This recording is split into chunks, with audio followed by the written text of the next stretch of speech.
a spot. Andrew, good morning. We have the list of guests. Okay, so welcome to Saturday morning, everyone. I just want to say we're still stuck in this room till the end of the year, and I apologize for that. We are trying a new layout this morning. Hopefully it will work better. We worked on our microphones during our 1-month hiatus, Ron and I in my garage, to see if we could get that so you don't have to have it literally in your mouth to be heard. So good news on that. Remember, we're all here as members giving up our volunteer time in the morning. Thank you so much. Guests, thank you for coming. Questions for the presenters are from the members. If you had a question and you're a guest, if you know one of the members, you could whisper it in their ear, but otherwise the questions will come from the members. I would like to recognize any new people at the membership table that haven't been here before. Is there anyone new? Please raise your hand. Jen. Please tell us your name and what neighborhood you're with. I'm representing Rosemary today. My neighbor Melissa. Jennifer Russo. I've lived in the Rosemary district for 5 years and moved here from New York City. But I've been coming to Sarasota. Sorry, start over. I'm Jennifer Russo. Make it quick. Been living in Rosemary district for about 5 years. I moved here from New York and been coming to Sarasota for many, many years prior to that. Love living in Rosemary. Background in advertising, new career since I moved here, but happy to be here today. We're happy to have you. Thank you. Any other new people at the table that haven't sat here before that would like to be acknowledged? Next to Jen. We have McClellan Park. Hi, I'm Natalie Laughlin-Chan at McClellan Park. I'm actually the past president, and I'm filling in for Gary Dickinson today. And I've lived in McClellan Park for 23 years when I moved here from New York City. So happy to be here. Thank you. Thanks for Welcome, joining And to acknowledge our special guests, these are all people that work for the city 5-6 days a week. If there's a hurricane, 24/7. I just want to acknowledge them and thank them for giving up their Saturday morning. We have Alvy Marie Corrales over here. We have Karen Arriaga. They're our presenters today. Nick Patel, our new Public Works Director. Andrew Newhouse, our new, Andrew, I don't actually know your title. Environmental engineer. He's our stormwater guru. We have, cannot read your handwriting. We have Matt Grachowski, who's going to give our police report. Steve Cover is here from the city. Pat Robinson. I need new glasses. Pat Robinson. Commissioner Kathy Kelly Ulrich is here. Whitney Costa from Co-Compliance is here. And last but certainly not least, Commissioner Jen Ahern Koch is here with us this morning. Welcome and thank you. So without further ado, I'm going to turn this over to Matt Grachowski for the police report. Oh, I'm sorry. Mark Smith was not able to join us today. He is giving a presentation with Ben Quartermain and Steve Slaw at Philippi Creek down in Southgate. And when you see Beth get up and leave, she is the chair for our committee for that. She's going to go to that. So it's not you, it's we want to be there too. Thank you, Kelly. Thank you, everyone, for having me. So let's get started with some crime stats this morning. So for the month of September, we're going to start off. Starting with murder, we had 0. Aggravated assault was 13. Robbery was 7. Sex crimes were 1. Burglary was 16. Larceny from vehicle was 15. And motor vehicle thefts were 7.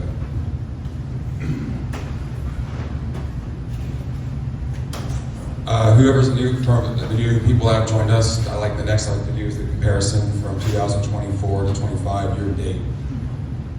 So starting off with murder in 2024, at this year to date, we've had 6, and as of right now, we have 2. Aggravated assault in 2024 year to date was 167 and 111 year to date for this year. Next category would be robbery. And 24, we got 36 and 32 for this year. Sex crimes, 18 at this time last year, and then 20 so far this year. Currently, we had, 112, and then 89 so far this year. Larceny from vehicle, 109 in 2024, and 120 as of right now.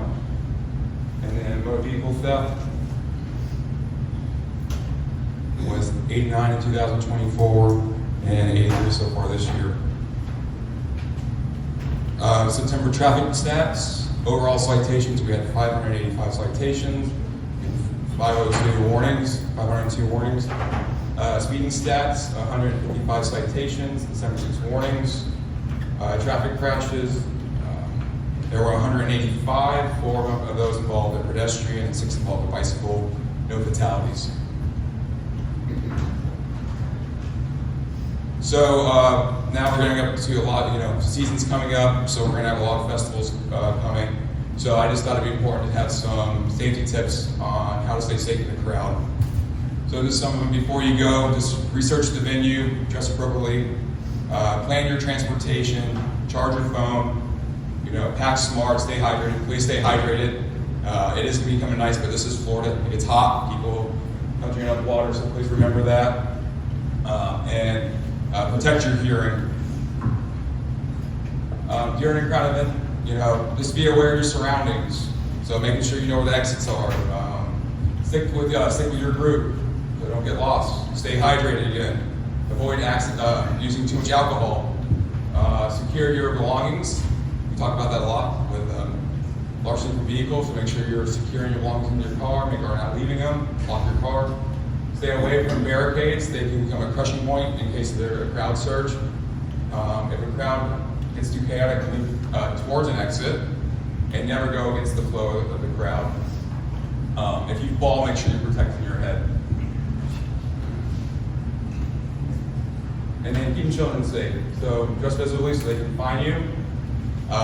When you're planning your venue, set up a meeting point just in case they are lost. Share your contact information. Teach them who to approach, like police officers if they're on scene. And then equip them with a signal, so like a whistle or something, and then stay connected. And then just some upcoming events that we'll be at. We got the Collard Green Festival coming up, the Morton's Chili Cook-Off, Alta Vista Trunk or Treat event, and Robert Taylor Trunk or Treat event. And then please stay connected with us, Facebook, X, Instagram, YouTube. Emergency line 911 and non-emergency 941-316-1199. Thank you, Matt. Any questions for Matt?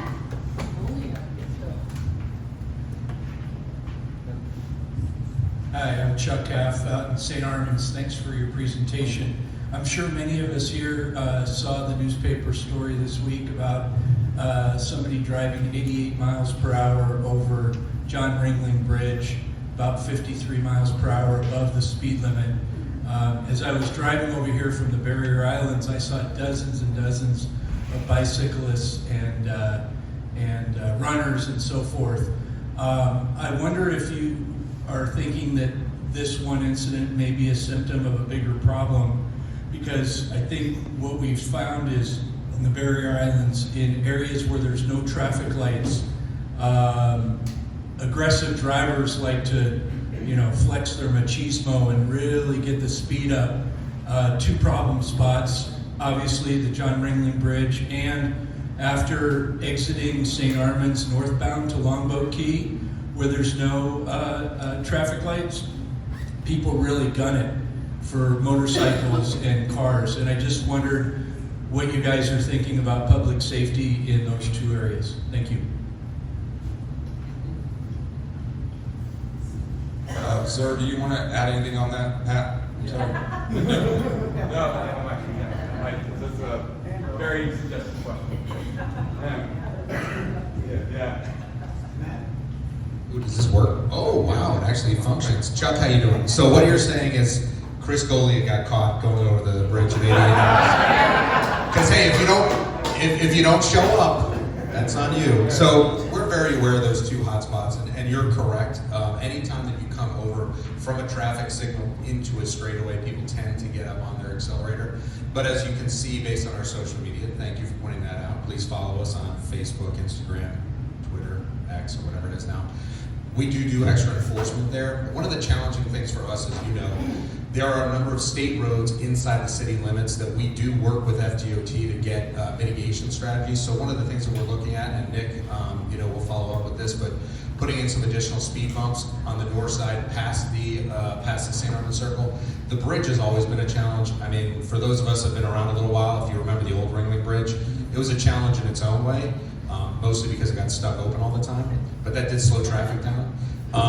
That is a state roadway, so we have actually lowered the speed limit there by 10 miles an hour 3 years ago, and we do hit it with extra enforcement. You hear a lot now because we have the school safety camera program. That currently cannot be used anywhere outside of a school zone. However, my belief is that was a test phase for that for the state of Florida, and I think as we move forward, if that program is not abused, I think you're going to start seeing that spread to areas like the park, like US 41, and then areas like Bird Key Park. So I think the next step is parks and areas in which people do cross the road a lot. And then ultimately, if we can do that, I don't even have to put officers out there anymore. It'll just become a known integer, and people will, I think the stats that I've seen is 60 to 70% reduction in the first 6 months of speed, where people know that they're going to be subject to those speed cameras. So we do take it seriously. We are doing extra enforcement based on, you saw it online. That is an aberrant speed. 88 is very, very high. But we do get those on occasion. So we are targeting those areas, and we will continue to do that. So thank you. Any other questions for Matt? Two hands back there. Yes, thank you. Leslie Butterfield with Bay Island Siesta Key. I just wanted to, in this larger group, raise awareness. I know that you and the police force know, but the curve when you go off of Siesta Key Drive onto Heigl has been a horrible traffic problem, and I live very close to that. I can hear about 2 a.m. so many racing cars, and they like to jump the Bay Island Bridge, get air there. So please keep that in your awareness. Noted, thank you. Hi, Tom Zenovic, San Remo. One thing that I noticed in driving up Bee Ridge Road and also on Osprey, for example, on Osprey there is a traffic light there that would, for no reason, simply turn red, and no one coming the other way, and it just simply turned red, and people would wait, and then you'd see people take off like a bat out of you-know-where, because they're sick and tired of waiting for a light for no reason. I believe that light might have been addressed already, I'm not sure, because when I drive by there, it doesn't seem to be red as much. The other thing that I've heard people in the town say is that when you're sitting at a red light, you can read a book because they're so long. And the longer people wait, I think that causes people then, when it does turn green, to take off and over-accelerate. So that might be something the town wants to look at as to how fast the lights change from red to green. Thank you. Any other questions for Matt? All right, thank you, Matt. Thank you. Thank you, everyone. Real quick, I have a public service announcement that I forgot to make at the beginning. I guess we're doing a microphone change. I want to acknowledge Mayor Liz Albert is with us this morning. Thank you, Liz. When we have our neighborhood meetings, many of us invite the commissioners to attend, and I just want to make sure everybody understands. This was in our newsletter, and by the way, if you don't read our whole newsletter, Jim is doing an amazing job with that. Take some time and read it. You'll always learn things. But if you're inviting commissioners to your neighborhood meeting, if you want the commissioner to speak, you need to pick a commissioner and invite them. You You can't invite all of them due to sunshine laws. They're not going to be able to speak or acknowledge anything you're saying. So if you want commissioner involvement in your meeting and conversation, pick one, invite them. Is everyone clear on that? Does anyone have questions? Okay, thank you. That's my public service announcement. Treasurer's report. Our treasurer is cycling in the English countryside somewhere, so Daniel is going to do that report for us this morning. Great, thanks, Kelly. It's going to be very brief. Just the balance in the account is $4,812.52.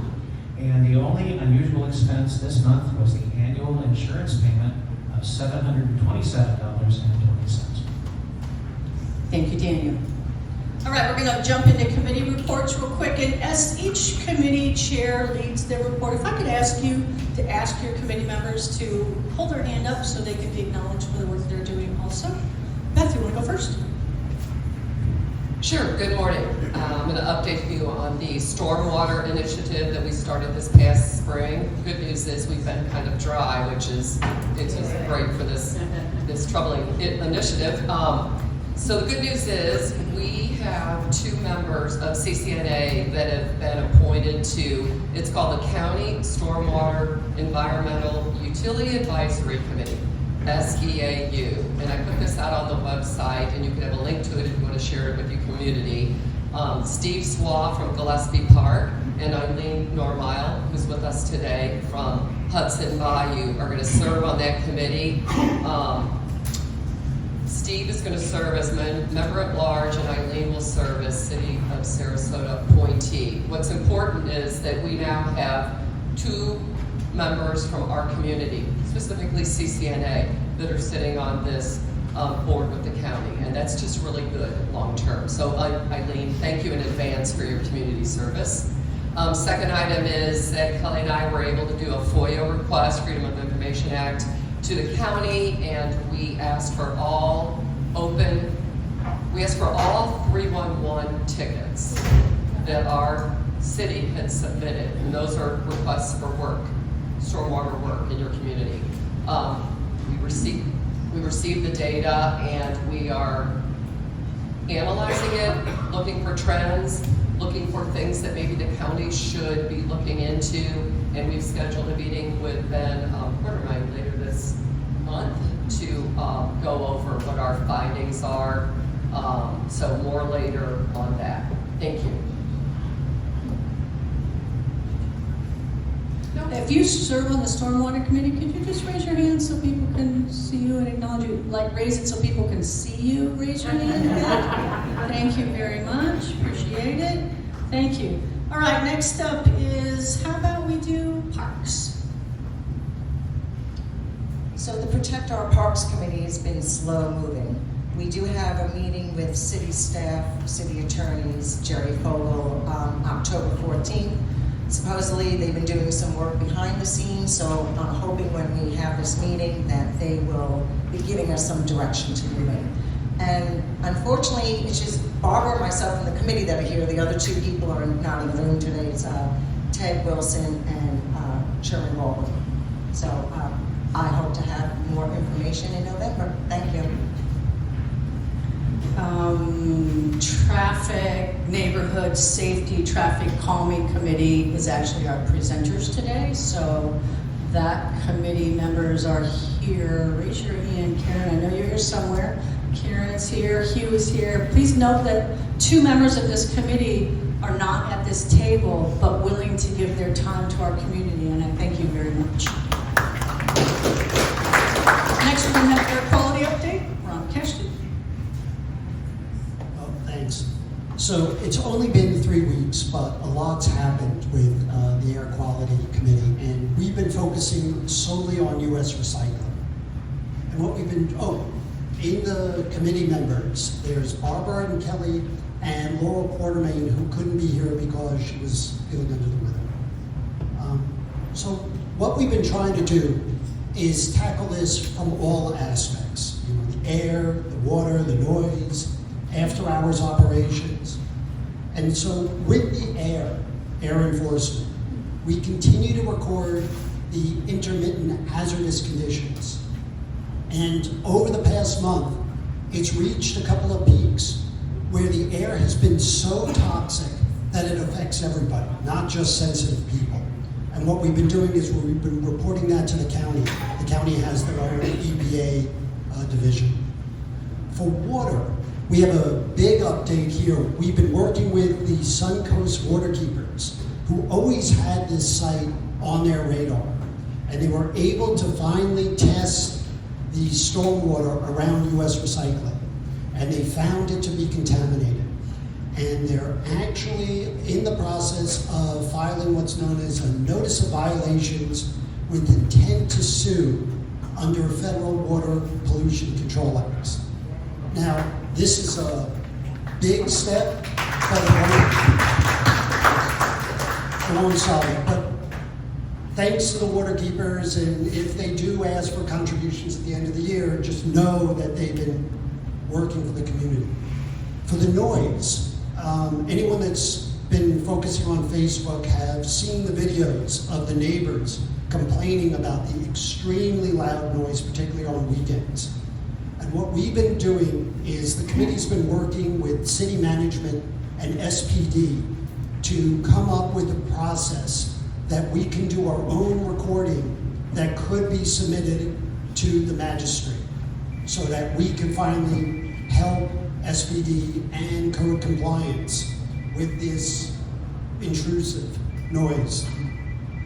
The after-hours operations, the committee set up cameras to record trucks coming in prior to permitted hours.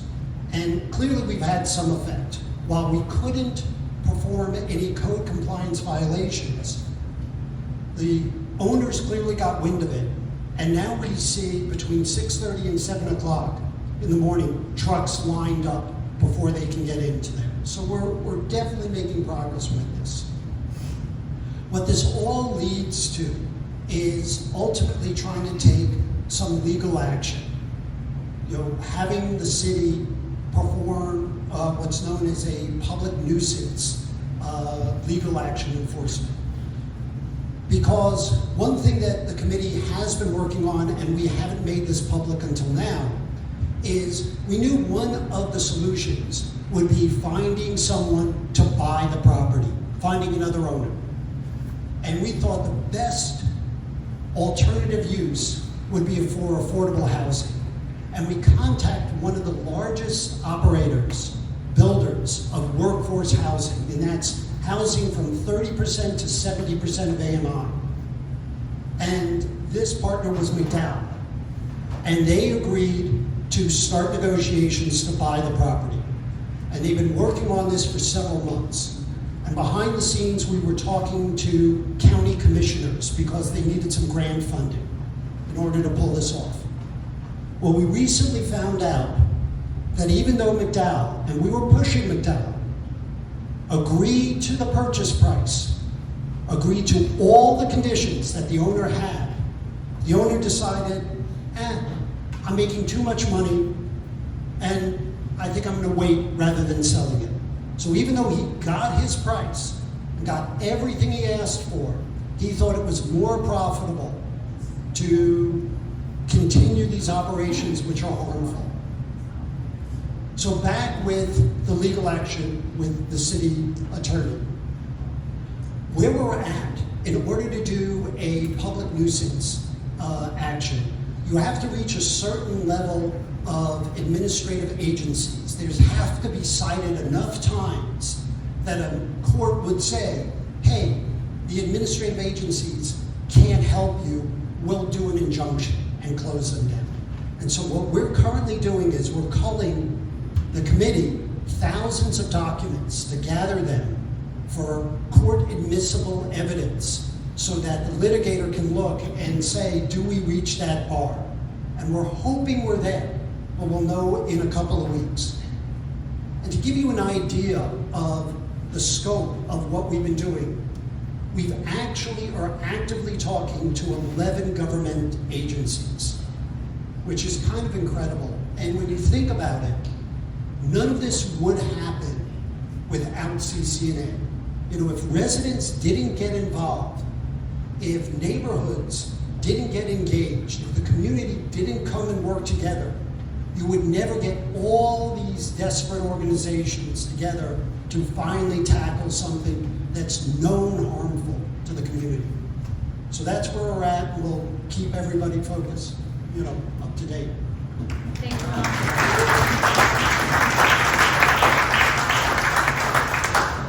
Last but certainly not least, meaningful neighborhood input, Jim Ludwig. Thank you. This is on, right? Yeah. Bunches of things. It's crazy how much has gone on since we last met just 30 days ago in all aspects, and this is just wonderful. I give Pat and Steve credit, Steve Covert, Pat Robinson credit, but Nancy Kelly reached out to us, and we have worked with her and redesigned the neighborhood page on the city website. It's much improved. It recognizes CCNA. It uses links from their website to our website about our neighborhoods. And we're going to be launching a project here and we're going to get involved with all of you to try to upgrade our neighborhood site, which is your neighborhoods, on our website.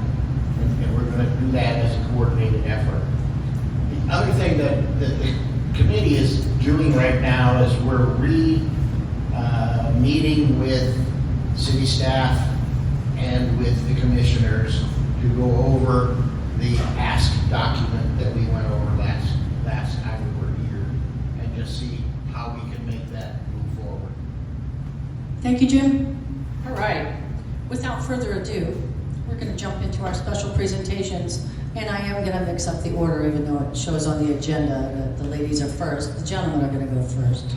So, Nick, if you would like to come forward and talk to us about the Gulfstream John Ringling Causeway, whatever it is we're going to do. And there is no PowerPoint, so this is going to be quick. Hey, good morning. Thank you, Kelly. Appreciate it. So, quick update on the John Ringling. So the project is between Sunset Boulevard and Burke Key intersection, and that project is anticipated to start. Okay, so can you hear me now? Yeah. Okay. So that project is anticipated to start January of 2026, and it's going to last about almost a year. And DOT is going to be raising both those intersections to address the drainage issues at those intersections. And prior to that, we're working with DOT, and our Parks Department is working with DOT to relocate some of the planting trees at the intersection between Gulfstream as well as Sunset, to relocate them closer to St. Armand's. Any questions on that project? Is Sunset where Plymouth Harbor is? I don't know where Sunset is. It's by Golden Gate. Oh, okay. So in between Golden Gate and Burke Key. That's correct. Okay, thanks. Any other questions? What was the end date for that project? Hang on. What was the end date for that project? So right now, they anticipate it to be end of 2026. And, the reason it's technically October, but with weather days and all that, we anticipate it to be end of 2026.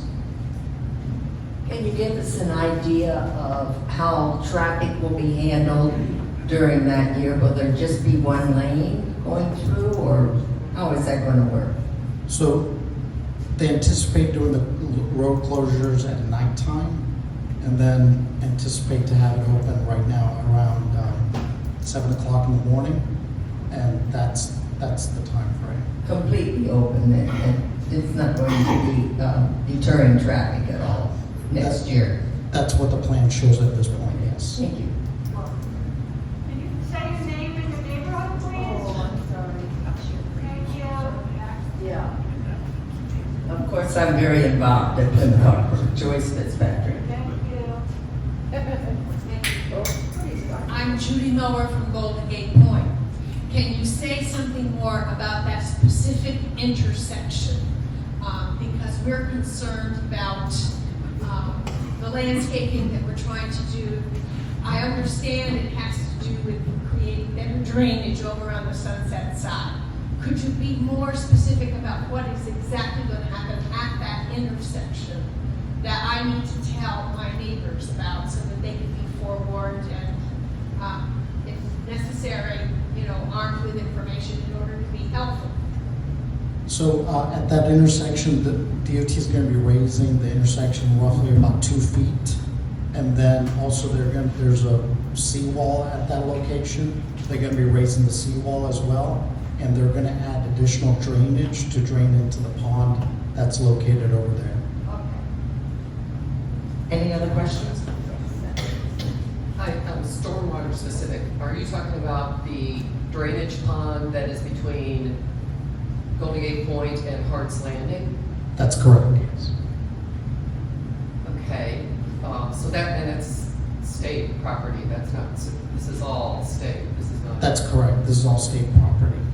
Okay. Okay. Any other questions?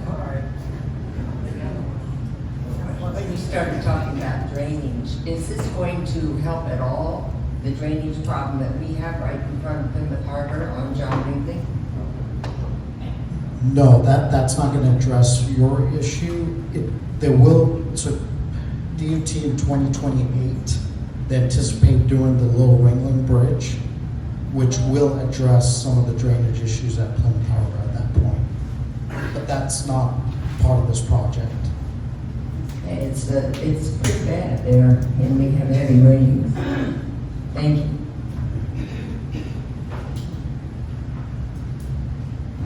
Good morning, Ricky Lindsay, Bay Point Park Neighborhood Association. We've asked you this before, but since you took down the traffic signal at Gulfstream Drive and Orange Avenue, when cars get the green light inbound in Orange, southbound, they come flying over the Hudson Bayou Bridge now at speeds that would scare me. And now there's no place for people to cross Orange Avenue between Mountain Avenue and Hillview. There's no signalized traffic section. That was an on-demand light, so it's not like we were holding up traffic. But taking a left turn out of my neighborhood now is taking a huge risk. And there's nothing to mitigate the speed.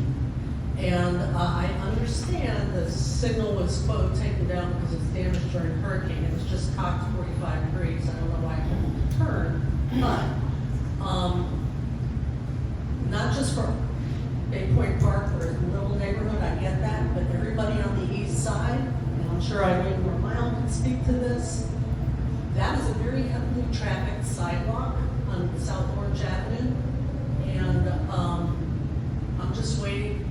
I'm waiting for something really tragic to happen, but I hope we don't have to wait for that, for you to please consider restoring the traffic signal at Gulfview. To kind of highlight. Nick, hold on a second. So, Nick, we are looking at a signalized crossing there, correct? Yes, and we're also looking at a raised crosswalk at that location, which is going to be a speed hump as well. So with the RRFBs, or what they call the flashing. Speak English. flashing signs. So. Like they have at the traffic circle on 10th where the lights are there, the pedestrian crossing. Yeah, but it'd be more at the pedestrian level. So that yes. So essentially, we're working on finalizing those plans, and we plan on implementing that. I anticipate after the year. But that does not help people trying to get out of our neighborhood. I've seen trucks trying to get, construction trucks, landscaping trucks. Ricky, we'll talk about that offline, not to take up the entire time. We've got dozens of emails back and forth on this, so we'll follow that after the fact. Secondarily, the issue at Golden Gate Point, Nick, we have the plans that FDOT has submitted to us. Yes. All right, so could you do me a favor and make sure we put those in either PDF or document format format that we can send to Jim, who's motioning to me, and we'll just get that out to everybody. So a lot of this stuff, and please remember, this is a state project and a city project. We coordinate with them. We have a say in the transportation plan, but this is a state, this actually is a state project. So we will get all that information to you so you can review it and ask questions to the appropriate state party. That's Did correct. you catch that? The appropriate state party. But Nick is fantastic. He'll facilitate. Thank you, thank you. All right. All right, and then wanted to introduce Andrew Newhouse. He's our environmental engineer, and he's going to give you a quick update on stormwater. And Andrew, here you go. Hello, thank you, Nick.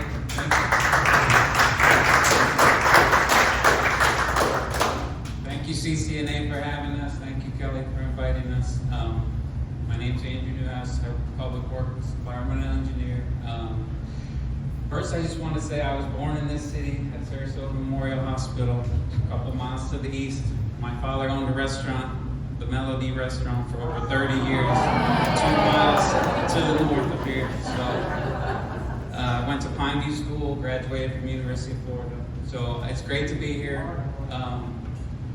As far as my job duties, Ron pretty much summed it up better than I ever could. I work with all different government agencies, coordinating from the federal EPA, state DEPs, and SWIFMA down to county and city level, coordinating environmental concerns between all those parties.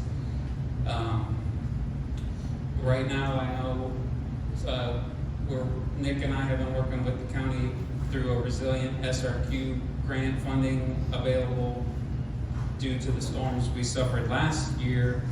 There's $200 million available. The city has submitted 5 projects, roughly about $20 million each, for dredging Whitaker Bayou, Hudson Bayou, resiliency efforts for St. Armand Circle, improving the pumping stations, and then a couple other restoration projects in various points in flood-prone areas in the city. So that we have submitted, and that's going to be up to the Board of County Commissioners as to which of those projects they will green light. And that's really it for me. I just want to thank Nick for being a mentor. He's a very good role model. All I have to do is try to keep up with him, and we're drinking from the fire hose, like he likes to say. So thank you, Nick. And just one thing I want to kind of highlight with Andrew is that, definitely if there's flooding issues or whatnot, submit it to the county, but if you're not getting a response, reach out to Andrew. He's definitely a good mediator in talking to the county and assisting where needed. And then the other aspect I want to kind of highlight is that those 5 projects will be submitted. October 15th is when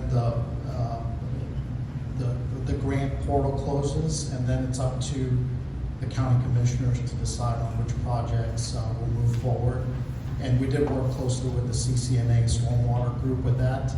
And then want to highlight one additional resiliency project is the Army Corps. We've been working with the Army Corps recently to secure the beach renourishment on Lido. And that is, we did secure a contractor of Coastal Dredging who did do it last time in 2021 to renourish the beach, and it's anticipated to start late this year, potentially early 2026, to renourish the beach. And the beach will remain open, but it'll be done in phases to renourish the entire beach.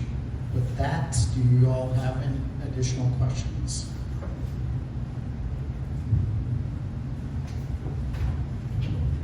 Just as an FYI, CCNA Stormwater Committee met with 4 out of 5 county commissioners in the last month to advocate for the SRQ resiliency fund the city's asking for. Yeah, and so, stealing thunder, no, that was the question I was gonna ask Andrew and Nick, because at this point, you've done the hard work of creating 5 different grants for the city. Now it's going, it feels like it's more of a political decision where they're scoring all the different projects all over the county. Would it help the cause if residents started writing to the commissioners, or if CCNA did some type of poll to try and advocate for these? So the short answer on that is there's never a downside to communication and advocacy, right? So Commissioner Smith, if you walk here. He's not here. The one day he doesn't show up, right? But since he's not here, going along with the Chris Golia joke, I would definitely reach out. It can't hurt, obviously. As the neighborhoods that are going to be affected by these projects, we can only do so much. We're going to ensure that it gets in front of the county commission, but we need to be advocating from the ground level to ensure that the county commissioners are hearing what the requests are and that they're important to all of you as a body. So Ron, to your point, can't hurt for CCNA to jump in on those 5 projects. I know they're very passionate, Nick, about the 2 dredging, and then the other 3 are going to be battling it out with all of the other requests. And there's multiple requests that will be going in front of the county commission. So early and often is kind of what I always say. So have at it. I mean, you have their emails. I think it's commissioners@segov.net. Commissioners@segov.net. So fire away. If you check our website in 48 hours, Jim will have a link out there, so it'll be nice and easy for you to send an email to the commissioners. Thank you. Kevin Spence, Indian Beach Sapphire Shores.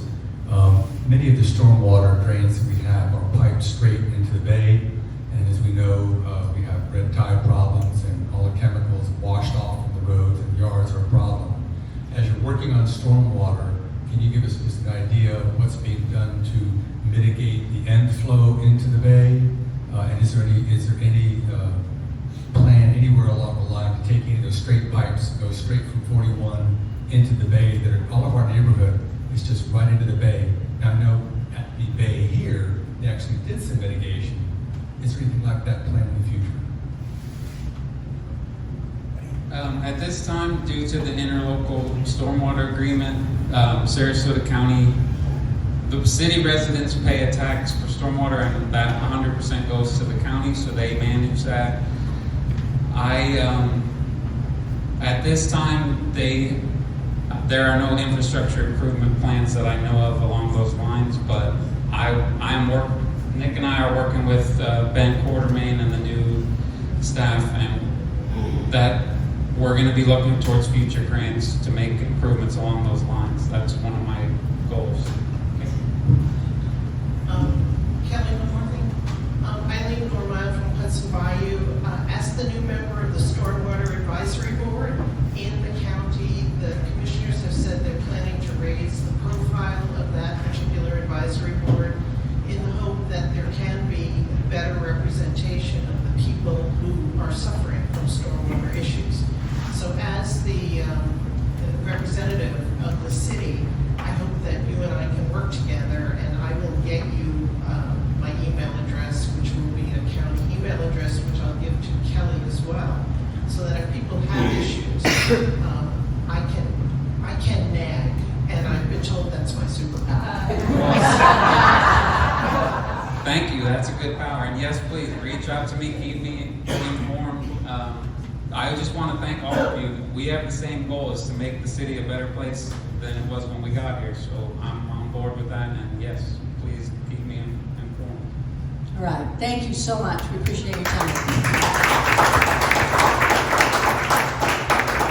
So next up, we have Alvy Marie Krallis and Corinne Arriaga. They're going to take us through what they've been working on with traffic calming. A lot of really great work is being done there, and I'm going to turn it over to them. Thank you, ladies. Hi everyone, nice to see you this Saturday morning. My name is Corinne Arriaga. I'm a senior transportation planner here at the city. I'm also a certified planner from the American Planning Association, as well as certified in public health. And I have here with me today, I'm Alvy Marie Krallis, Chief Transportation Planner. Oh, switch the mic out. Yeah, somebody can do this.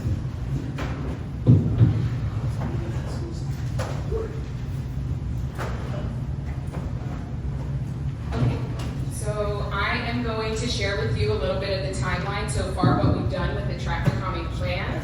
And then Alvy is going to give you a little bit of a reminder of what that traffic calming plan is, some of the community engagement we've done so far, and then at some point she's gonna switch it back over to me where I'm gonna talk about probably the most uninteresting part of this whole thing, speeding, and then close out for questions and anything y'all wanna talk about. So we started this endeavor about February 2025 with a town hall kickoff, maybe some of you remember, where we presented this information about the plan, what our action strategy was, and then we wanted to basically open it up for you all to share with us what some of your concerns are with speeding in the area. So since then, we've also hosted an online survey as well as an interactive map. We went to several neighborhood meetings to discuss the plan and get some feedback. We have organized a neighborhood think tank, which is what Kelly calls her traffic calming committee here. And we've also organized a leadership think tank, which is where we've invited leaders within the city and outside of the city. So our fire chief, our transit agencies, our school board, as well as key leaders in different departments at the city to really tackle this issue, because we understand that this isn't a silo issue.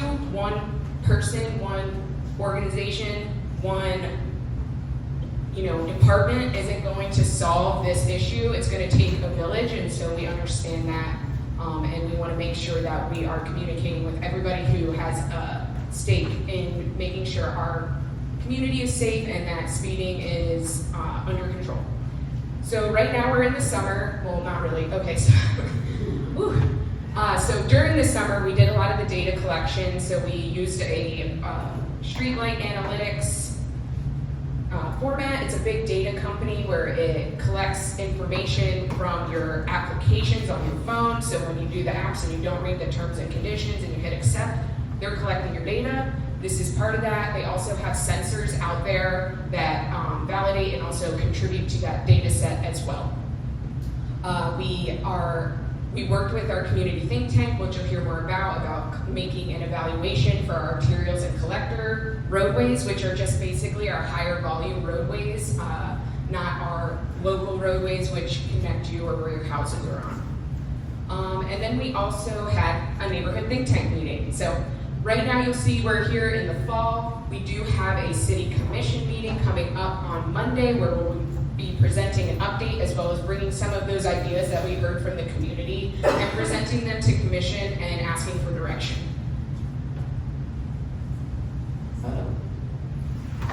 I took too long.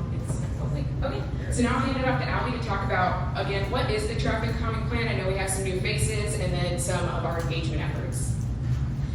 All right, so the traffic calming plan that you're going to see, these are very similar slides if you have been here before or if you have seen this in your neighborhood association meetings that we've been to.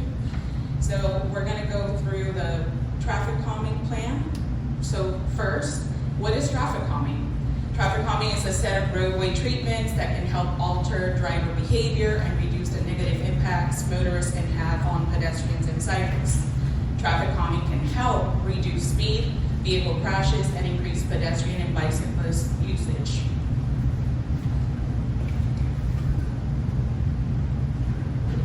There we go. Okay. Some of that project background, we worked with CCNA, a big group of CCNA, to create this neighborhood traffic calming manual. After hearing a lot of feedback from you all and elected officials, the team updated this program. So the traffic calming program and the traffic calming plan are two separate things. So the program is still active, and this is the manual that was rolled out earlier this year. This program provides options for neighborhoods depending on the score and solutions matrix. A little slow, just a tiny little bit. There we go. Oh, and here we go. So, traffic calming 101, some of those traffic calming myths. Traffic calming is not traffic control. So what traffic control is, those stop signs, those yield signs, that is not traffic calming. Traffic calming calming is not sidewalks or crosswalks. So we cannot fund sidewalks or crosswalk with the traffic calming program. But we can fund it with sidewalk construction program, and that is a separate funding source. Animations, and great. Traffic calming, sometimes you see that your roadway has a lot of volume and you attribute that to having speeding. So traffic calming is not necessarily about the volume.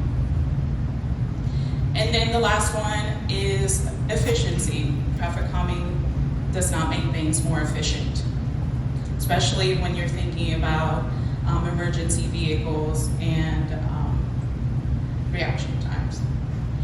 We do have a safety program, but right now it's undetermined funding. We put it into our capital improvements program, but you can always email us, either Corinne or myself, but we also have a general email, which is transplan@sarasotafl.gov, where you can email us regarding any safety concerns that you have, any sidewalks that you want to incorporate into your neighborhood, or even if you want us to evaluate stop signs. A little bit about our community survey. We rolled out the community survey in spring of 2025. We had over 500 participants for this community survey for the traffic calming plan. So that's a really good participation from you all. This survey covered information from demographics and perceived safety to project prioritization. We had over 75% of respondents in favor of implementing traffic calming plans in their neighborhood, which is a pretty good percentage. We also had people that were in favor of reducing speeds to 20 miles per hour as well. And you can read all about the survey on our website, so sarasotafl.gov/traffic calming plan. So if you want to know more about the survey, there's more information here. But there's a couple of slides that I'm going to cover about the survey. We have the project prioritization factors. This is mostly going to be used for evaluating some of those projects that we identify that come out of the traffic calming plan. We understand that funding is very limited, especially right now that a lot of our funding got reallocated for hurricane recovery. And we want to make sure that when we are evaluating our traffic calming projects, that we have a prioritization process that we can use and tackle those most important ones first. So some of the prioritization factors, you have accident/complaint history, you have reported average speed, proximity to sidewalks, greenways, major roadways, proximity to parks, proximity to schools, and commercial areas. And like I said, this information will help the city prioritize projects implementation. That perceived residential safety question that we had, a lot of the participants, about 57%, felt unsafe. The perceived residential speed question, 73% felt that speeds are too fast in our city. And like I mentioned before, 78% support some form of traffic calming.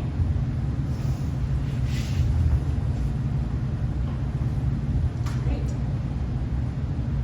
As part of that community engagement and as part of that community think tank that Kelly and a few that are in the back are a part of, we created an arterial and collector criteria. We started off with the local criteria that is already in place for the traffic calming program, and then we used that to begin an arterial and collector criteria. This is what was created. And think about, for collectors, think about Coconut Avenue. That was not eligible before because it's not considered a local roadway, it's considered a collector roadway. Or arterial, think about Fruitville Road between the US 41 all the way to US 301. So those type of roadways with this criteria, we would be able to evaluate them and see what kind of traffic calming measures we could implement. We also, with the community think tank, have an education campaign. The message is neighbors requesting neighbors to slow down for each other. We have static planes that would go inside of windows and yard signs that we would roll out and provide 10 yard signs per neighborhood. These, I'm sure a lot of you are going to ask, can these be placed in the right of way? If you identify and provide those locations, you can do a right-of-way permit, and we would allow you to put them on in the right-of-way.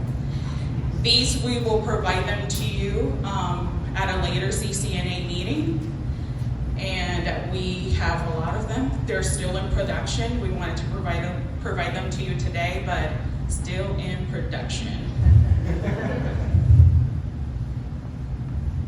And with that, I'm gonna hand this off to Glenn to cover the traffic speed study. Great, thanks, Albie. So like I was mentioning earlier, part of the traffic calming plan was to sort of marry the local traffic calming program that we have with some new information, with that new evaluation, so we can include our arterials and collectors and really look at this from a citywide perspective. So one of the items that we wanted to do was do a citywide traffic speed study. So instead of those spot locations, how do we evaluate the whole system and get those 85th percentiles citywide? Because just imagine the cost of doing all those pneumatic tubes on every road in the city. Woo. So like I said, we used Streetlight Data Analytics. It's a big data software company, and it uses all of the information I said before that gives us those that data. So we compared the existing posted speed limits along local, collector, and arterial roadways to the 85th percentile speed data that we collected through this system.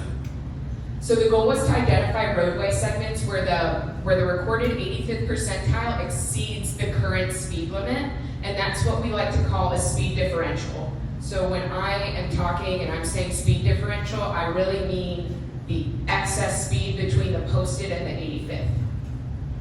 So through all of the community engagement that we had starting from that town hall, we heard a lot of different community ideas. Some of them are bigger, or some of them are smaller ideas that we could incorporate, but then there were some really big ideas, like reducing speed limits on local roadways to 20 miles per hour. 15 is outside of the state law, so we can't go to 15. But 20 is something we can do. So we took that idea and we did some research in the background, and we also decided to do a test model in this and said, well, what if we reduce the local roadways to 20 miles per hour? What does that speed differential look like, and is that feasible? Is it cost feasible? So those were some of the analyses we did, and then the parameters, we looked at 2024 data from January 1st to December 31st. We looked at the typical weekday from Tuesday, Wednesday, and Thursday, as well as weekend data, and we also broke it down by time period. Peak period, AM, peak period, PM, and then time periods in between that as well, to kind of see where some of our hot spots were. So what you'll see here is some of the results of that data. I'm not going to go through each map. Just want to show that some of those key areas that you guys were mentioning earlier are also highlighted on here. You can see John Ringling Bridge, as well as the road going out to Longboat Key, as well as some of our other ones. What you'll notice through these maps is a lot of the ones that are highlighted in red, which is showing a 10 mile per hour speed differential or higher, are our arterials and collector roadways. So that is when we looked at if the local roadways were to stay 25 miles per hour. And so something that was brought up through our neighborhood think tank was if we could use this data to share with our Sarasota Police Department for an enforcement campaign. And that is absolutely something you guys can vote on doing and seeing and sending this information to our SPD to help inform their enforcement locations. That's absolutely a great idea. And then these are our test models. So what if we had local roadways be 20 miles per hour? And so I'm going to point out the colors here so you don't get confused, because the green means it's at or below the posted speed limit. So there is no speed differential if it's green. But once you start to get to yellow, that's where you see that 1 to 5 mile per hour over the posted speed. And then the thin red or the deep red, it should be flip out, but the deep red is between 5 and 10 miles per hour, and then the lighter red is actually 10 miles per hour and over. So you'll start to see that there are some other roadways that populate when you bring that down. More local roadways start to look like there's some speeding on there based off of this data. And you can kind of see through the time periods how things populate differently. And so some of the takeaways that we had from this data analysis was that we also looked at other things like crash data as well. So some of the takeaways were that the significant portion of crashes involving bicycles and pedestrians occurred on collectors and arterials, similar to how those hot spots were when in the original analysis. A lot of the hotspot speeding is also on collectors and arterials. A significant number of roads are seeing a 10 mile per hour over speed differential in off-peak hours. So we're seeing higher speeds off-peak, which makes a lot of sense. There's less cars, more room on the road for you to kind of pick up speeds. And then our third observation was the results from the test model exploring local roads at 20 miles per hour showed that many roads experience no speed differential. So what that means is if the commission determined that they did want to go that route and lower speed limits on local roads from 25 to 20 miles per hour, a significant number of local roads could be changed right away because they're already meeting that. So what does that mean for the project schedule, and what does that mean for the plan? So, right, we had this big idea, we did some research, we want to share an update and this idea to the commission so we can kind of get a decision from them on how to move forward. Because right now, we're at a point where we have to evaluate the roadways and score them based off of those matrices from the local roadways as well as the arterial collectors so we can get scores and determine the solutions. The process, so the order of operations. However, if we can't really move forward with local roadways because we don't know if the commission wants to reduce the speed limits to 20 or not, because that changes the outcome of those evaluations. So that's why we're bringing this to the commission on Monday, and I would encourage you, if you care deeply about this one way or the other, that you come and share that opinion with them on Monday. So, like I said, that decision is on the critical path for the evaluations, and then once we finish those evaluations, we are able to get the scores for all the roadways, and then we can start to look at the solutions development based off of that solution matrix from the traffic calming neighborhood program. And so when we start to look at the solutions, we're going to be developing neighborhood plans, and once those draft plans are ready, we're going to be coming back to you all at individual neighborhoods to get feedback. So we want to make sure you guys are as involved with the outcome of those plans, and that when we present the final plan to commission in the spring, everything goes according to plan. We can bring the final plan, which will include every single neighborhood plan in spring. That is a reflection of what not only the data shows, but what the community's interests are as well. Ooh. Well, so that concludes our presentation. I already see a hand up. Thank you. Questions? Okay, so just to set the stage, everyone, Not a lot of, your story. Get to your questions so that everybody has a chance to ask their question, please. Thank you. My name is Alan Harrison from South Point, Center Point. I'm not sure, or maybe you explain how reducing the speed limit on local streets to 20 is going to improve traffic calming on collector roads. I'm not sure of the causality for that. And then secondly, wouldn't that also create a bigger speeding problem on local roads? Since people, I assume there's problems with the current speeds, and reducing the speed limit, I would feel would create a bigger problem. So maybe you can explain how that solution actually solves the problem. Yeah, so the reducing speed limits to 20 miles per hour was a community idea that we explored. The solutions development will provide speed mitigation techniques that will help reduce speed. So reducing speed limits to 20 on local roadways isn't a tool to reduce speeds on the collectors and arterials. That comes with the neighborhood plans, right? So the neighborhood plans are going to dictate what speed mitigation techniques we can do to reduce the speeds based off of the score that they all get. So the reducing 20 miles per hour to 25 miles, or the 25 to 20, that is a community idea that we explored and we're presenting. It's not like a solution that we're presenting. Does that make sense? It's like two different animals. Yes. It's apples and oranges. But it's apples and oranges, but let's say that, imagine it does happen, right? We reduce the speeds to 20.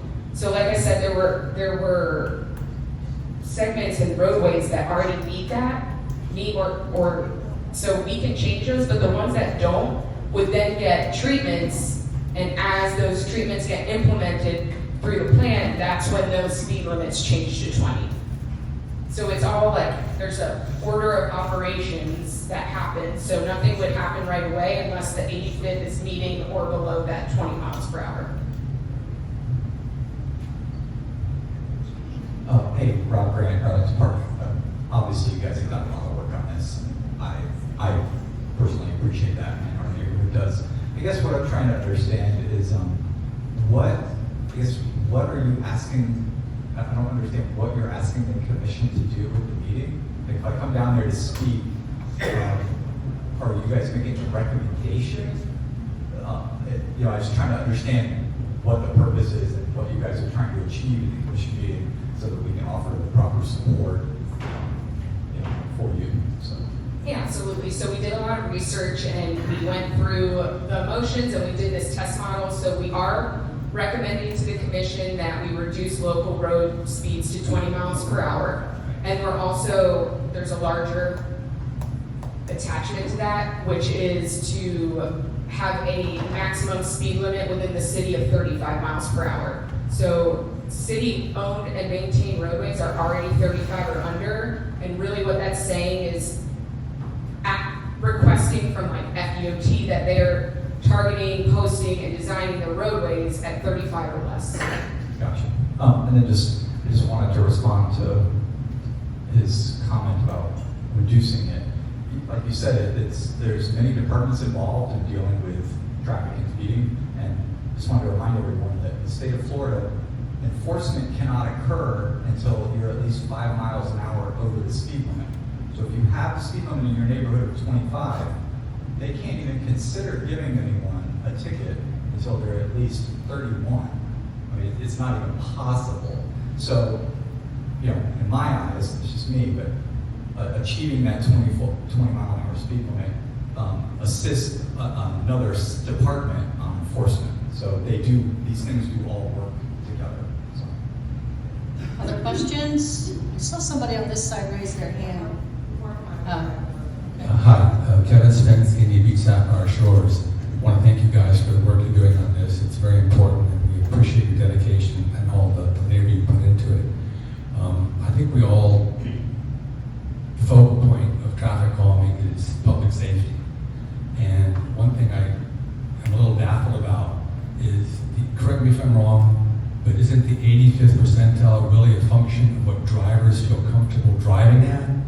And how is that any way related to the safety of people walking and crossing the streets? I also have read to my research that the 85th percentile is actually being abandoned by some people as far as a metric for traffic calming. So, in the past and where it is currently today, even though it is moving away from it, the 85th percentile is used by engineers to set speed limits. So, understanding that what you're talking about, they are moving away from it and they're working towards using the 50th percentile to set speed limits. And that is a wonderful thing. It is. And what we're using the 85th percentile for is to find the speed differential. And if there's a speed differential between the posted speed limit and the 85th percentile, that's when we start to score it. And what that means is how fast is 85 out of 100 cars going on that road? And if 85 out of 100 cars are going over the posted speed limit, then that is an issue that an engineering problem could resolve. So now, I understand that you think it's outdated and it doesn't make sense. If we use the 50th percentile, it wouldn't make sense because those speed limits were set using an 85th percentile. Because the criteria is moving away from that for setting. So right now we're just using it to see the difference of what's happening to be able to score those roadways.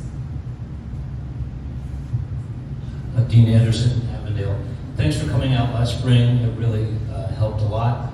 And thanks for the work that you're doing. I know you specified that crosswalks are not traffic calming.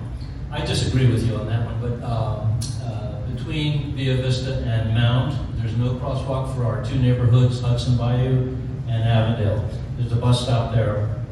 People are speeding along there. We're asking for that again. You mentioned this sidewalk funding program. So we'd like to know a little bit more about that so we can try to get a crosswalk there at Alta Vista and South Osprey. So the sidewalk construction program, we did a pedestrian connectivity study. So similar to what we did with traffic calming, we evaluated citywide where the gaps and sidewalk retrofit needed to happen. So retrofit meaning going back and reconstructing the sidewalks because they don't need ADA or there is some trip hazards or something like that. So we reevaluated all the sidewalks and did the sidewalk gaps within the city. And we have a map where you can see how they scored. So the sidewalk construction program follows very closely with that, and we prioritize the sidewalks that way.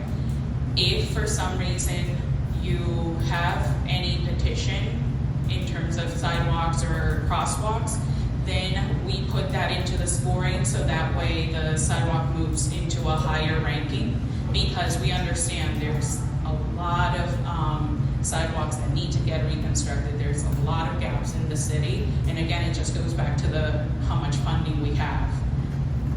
So if you have those crosswalks and those sidewalks that you have concerns, please send us an email and we will put them into that system and we will re-rank the crosswalks.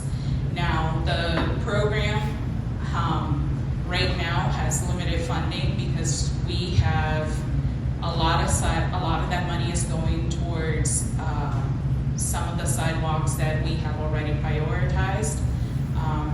So once the funding gets replenished, then we will move into the next priorities within the system. Can I ask a clarifying question on that? Sorry. Kelly Brown, Gulfstream Park. Is the money for crosswalks and the money for sidewalks the same bucket of money? Yeah, it is. Thank you. Just wanted to be clear. Thank you, Alvy and Corinne, for this great presentation and the Q&A. It's Chuck Gaff with St. Armand's. I have a question about maintenance of traffic calming. You know, we're talking here a lot about new initiatives, but one traffic calming mechanism that has worked, in my opinion, tremendously well is around St. Armand's Circle Commercial District. We saw on Corinne's slide that big red hotspot. There's a ton of pedestrian crosswalks there, and there are propylene plastic speed humps before those crosswalks to reduce the speed as pedestrians are crossing those intersections, which is fantastic. But those propylene plastic speed humps have now degraded significantly. And now people are able to drive across those things at about 10 miles an hour faster than they were approximately 4 years ago when they were first installed. They've been patched with asphalt and so on and so forth, but it's not working. And I can see people, the speeds have just continued to increase. Since that's such a hot spot, I'm wondering, what do you guys Chuck, do let me just cut you off for the interest of time. Yeah. I would say what we're currently involved in with the St. Armand's crosswalk is a running gun battle with the state. We know that they are falling apart. Nick has personally been involved in the conversation of trying to get those fixed for like a year now. I mean, we're literally the emails going back and forth. But we are making plans to eventually take that program over ourselves because unfortunately everything with the state takes forever. So we're working on that. We know it's a problem. And we're going to be trying to, as I said earlier, we're going to try to increase the number and move it to the north as well. That run along that's a real straightaway. So Nick and the team has been doing a great job of enhancing those. It's just a matter of getting funding and getting the work scheduled. So we are working on it. So appreciate that. Just a quick question, Joyce Fitzpatrick again from Plymouth Harbor. Of course, we are very much impacted. We are right in the red zone there. We're right along Ringling. If we wanted to have someone come and speak with our resident association, who would we contact and what email address would we use? You can contact either of us. I have a business card I can give you at the end of this. What I will say though, for that specific area, it is an FDOT road, so you'll have to understand that when those plans come out, we would be making recommendations on what the state could implement to help reduce and mitigate speed. The city wouldn't be funding those. It would be recommendations to the maintaining and owning agency. Well, is there anything then that Plymouth Harbor could do to increase the pressure Yeah, absolutely. So when those plans come out, those strategies are identified, there's absolutely ways that you can say, hey, we want to see that be implemented, and we'd be happy to go and talk with you all at one of your meetings. So you do see a worthwhile presentation of some type to Plymouth Harbor? Absolutely.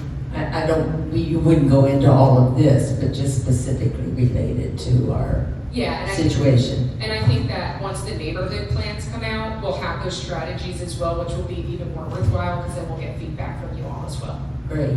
I'll get a card from you then. Thank you. Thank you.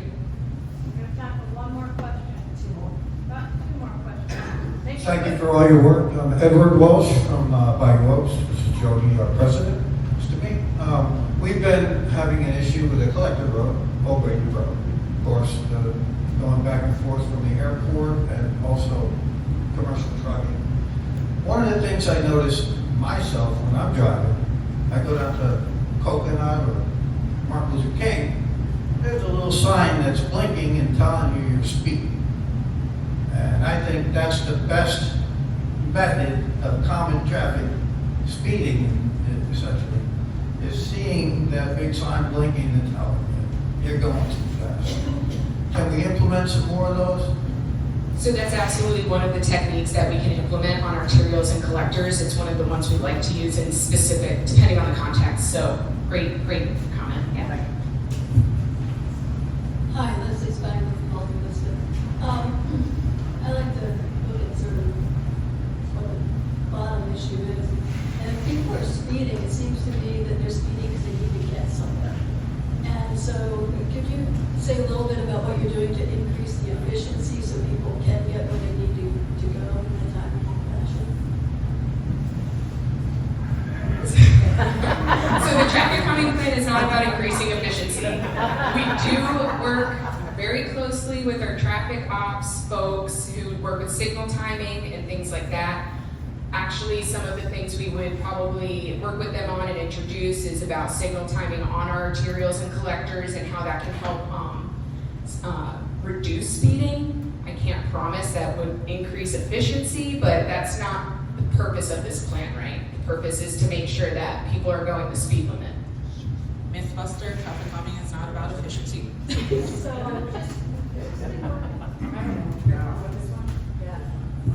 Thank you so much, Marie, and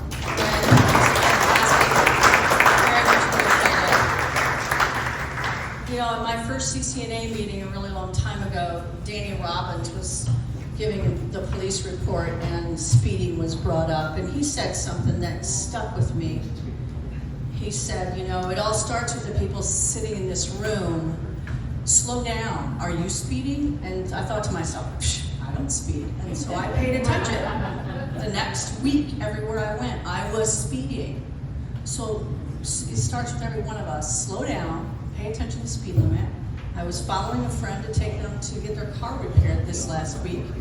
And he left me in the dust because I was going the speed limit. And he asked me, what are you doing? Why are you keeping up? I said, well, you're speeding everywhere. Slow down. So it all starts with us. Slow down a little bit. Take the time, make the time. Know that when we're coming into season, there's going to be more traffic. Give yourself an extra 10 minutes to where you need to get to go. That's my second public service announcement for today. Okay, coming up. We need to approve the member meeting minutes from September 6th. I'm sure you all read them by now. If I could get a motion to approve the September 6th member meeting. Kevin Spence moved. Can I get a second? I see a hand. Mary Butler, second. All in favor, say aye. Aye. All opposed? Any changes? No nays? Passes unanimously. Thank you, Daniel. Old business, city manager search. I believe the city has chosen representative company to start the search process. David, do I have that right? Yes. Excellent, thank you. Bay water quality signs. Last year, I think in our November meeting, we talked about how to make sure people know that the water is safe to get into, especially after storms, and we wanted signage to be put up. And Eileen Normile was leading that group, and we voted unanimously that we wanted that, and we've been following that closely. The city hired a new sustainability and resilience manager, Aaliyah Garrett. She's fantastic if you haven't met her yet. She's done a great job with this. The signs are 99% ready to go. She will be our guest speaker in the spring, but those signs will definitely get rolled out before that. I wanted to show you what they look like, but frankly, I'm sorry I didn't get that done. So there will be new signs that will be at Indian Beach, for example, that tells you whether or not, and also the signs will tell you whether or not this is a bathing beach, whether you're even supposed to get in that water. So that's coming. We can take that off our list pretty soon. Next, we're going to talk about if you'd like to serve on the board next year. Flo, are you going to speak to that? So if you'd like to serve on the CCNA board, today is the deadline. We have a few forms here that you could fill out and give to myself, or the form is also on the CCNA website. So today is the deadline if you have any interest in serving on the board. Thank you.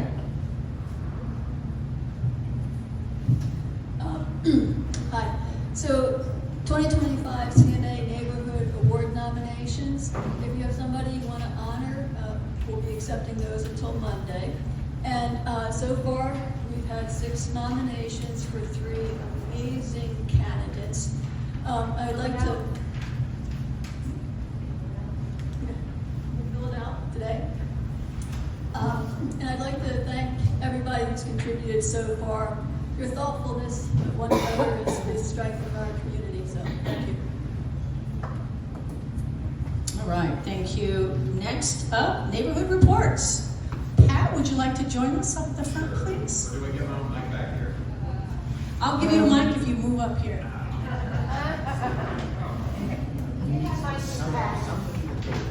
come up here, please.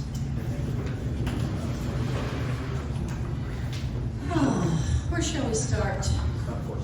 Jody, you want to kick us off? Neighborhood report?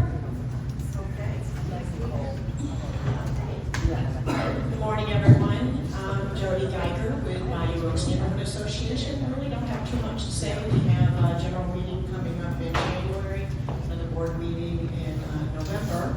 And of course, we're still continuing with our Whiny Friday. Richard Harris is very comfortably now living in Santa Fe, New Mexico, and that's it. Marissa Dawson, Central Coconut. On September 18th, we had our neighborhood meeting. I'd like to thank Officer Matt, who always shows up and gives great reports. Diane Kennedy spoke to us. She's the manager of code compliance, answered a lot of neighborhood questions. We had a very large turnout, over 40 people, which was a large group for us. Again, I'd especially like to acknowledge Ron Cashton and the CCNA for all that they have done with the U.S. Recycle Clean Air Initiative. I can't even imagine the hundreds of hours that Ron has put in to laying the foundation for this public nuisance suit. And thanks to the CCNA and Ron, you know, we did have a front page article about the U.S. recycling that was on September 14th on the Herald Tribune.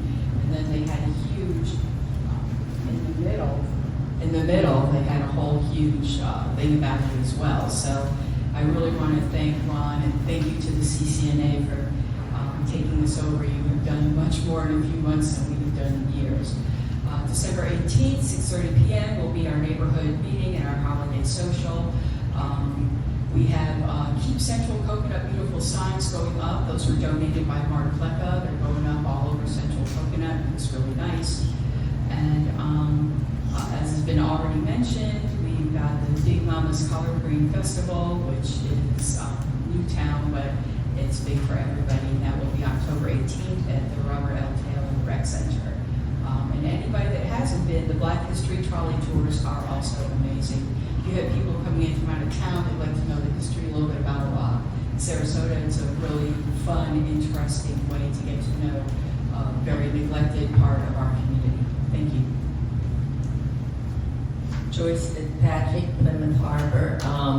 I just have several things I want to say, and I really appreciated today's discussion. Traffic going by on Ringling Boulevard, especially at night, sounds like drag racing. When traffic lightens, you know, around 8:30, 9 o'clock, you would think that they were having a motor race out there. So I'm hoping for improvement on that. I don't know if you've noticed, but we have planted trees in our entryway, and of course it will take a while for them to look as big and lovely as the previous trees that were ruined during the hurricane. Our bottom level, which was flooded to the point where we went down to the rafters to redo the whole level, is now finished. It is beautiful, and we would like to invite a group from here who would like to see what we've done to not only improve the bottom level, but to make it more hurricane-proof. So please let me know if you're interested in a tour, and I'd be glad to set it up. It was beautifully done.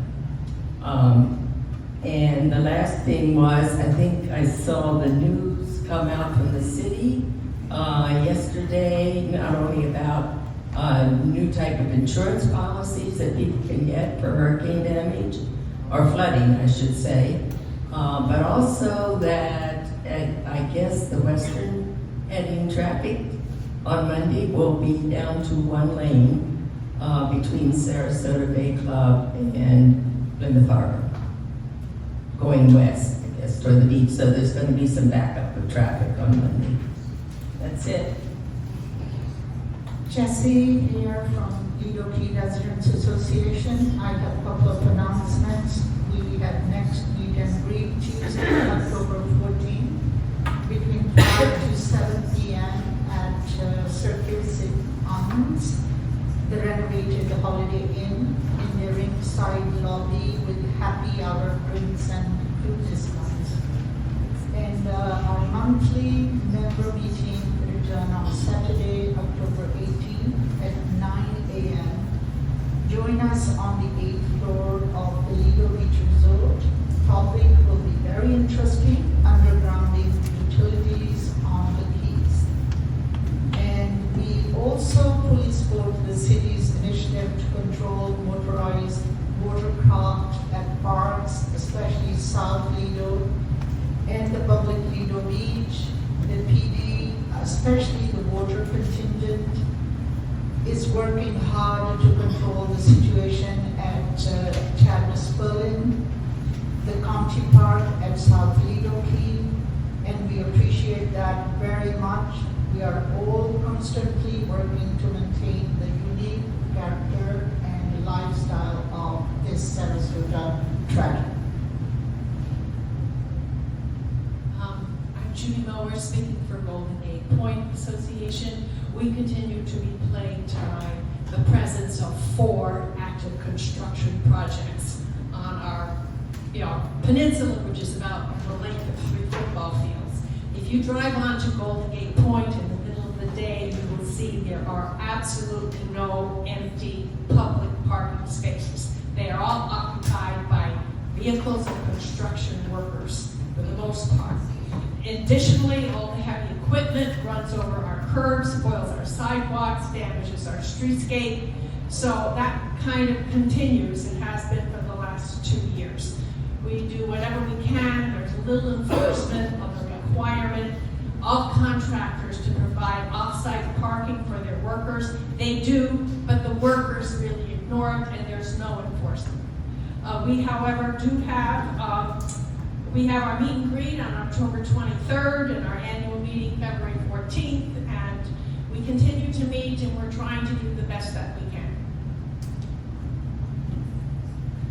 Chuck out from St. Armand's, alternate. I guess the story for St. Armand's is the recovery continues.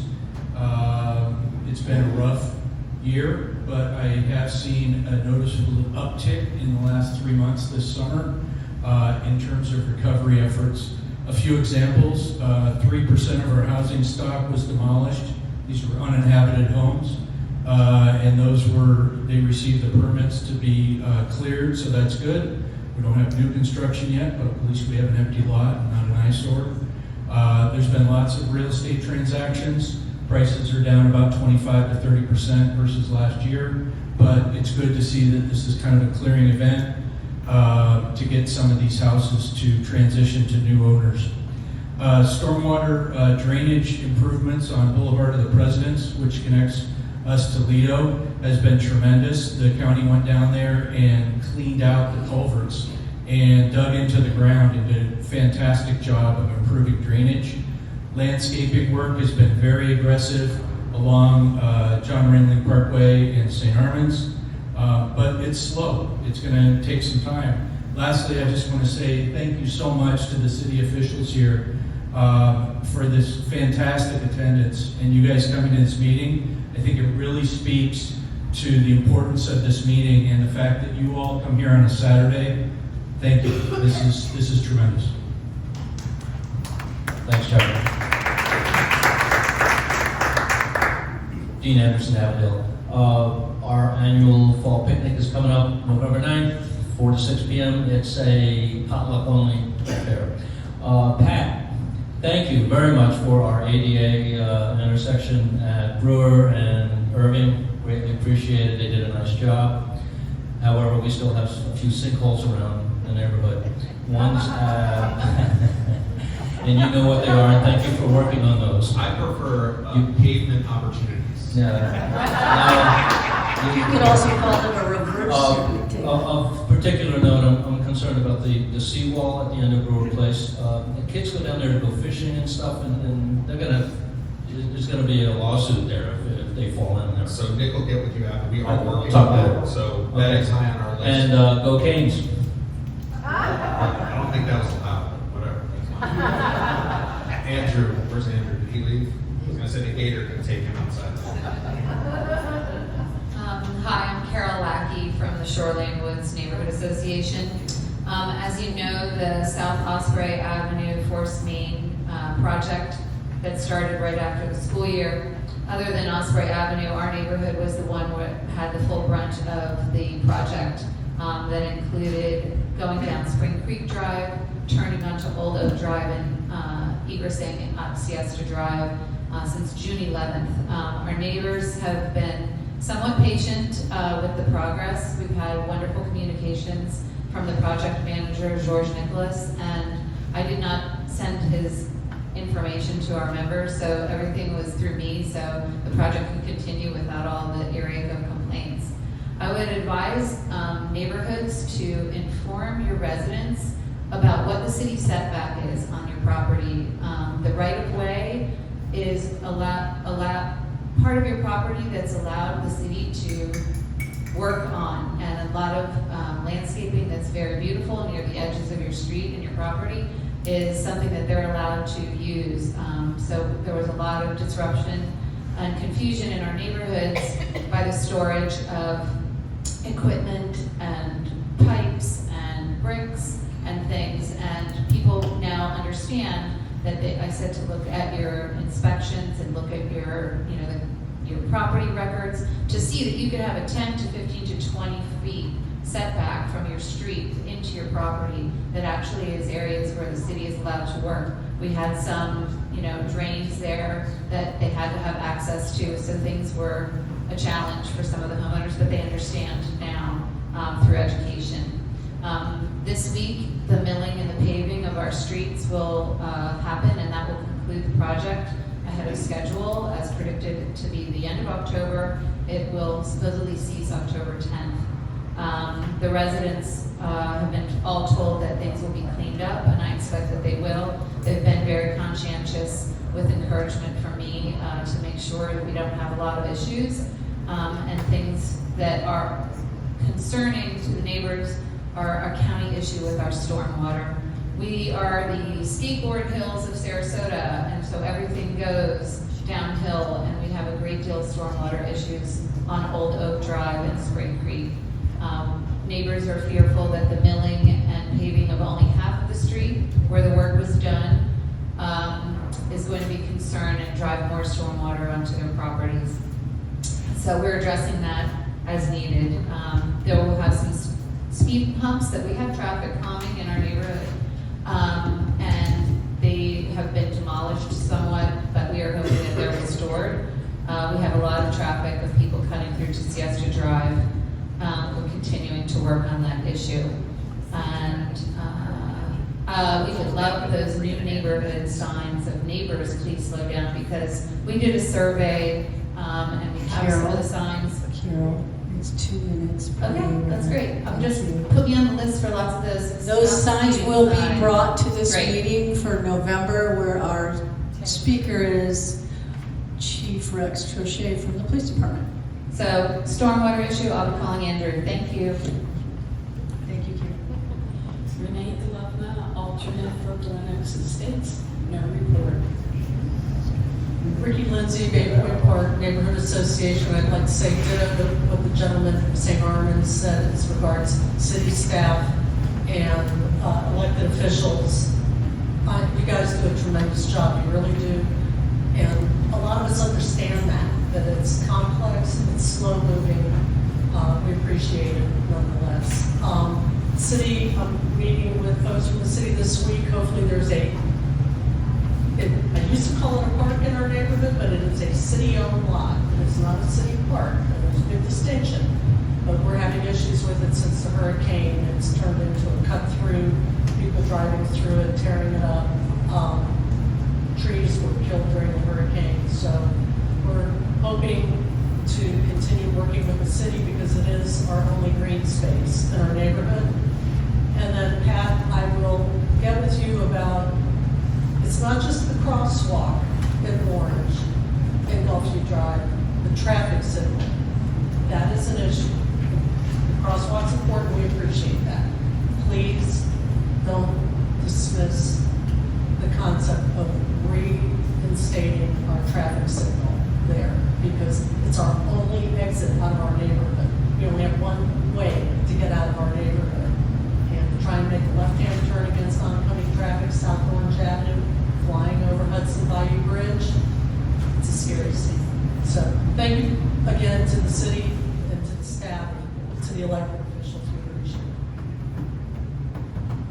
Tom Zenovic, San Remo. We've been working with the city to get some more drainage in the Tangier Way and Tangier Terrace area. And now we've got about, we're 4 months away from getting a drain improved at that intersection, and that is greatly appreciated. I personally think it's going to help take water off of Bay Road, which also comes in there, but it should help somewhat. More drainage is needed, however, on Tangier Terrace for sure, and probably further in on Tangier Way, but we'll continue to work on that. Next month I'll have an alternate here. Her name is Gail Mason, far better looking than me, so you'll have someone else to speak with next month. Thank you.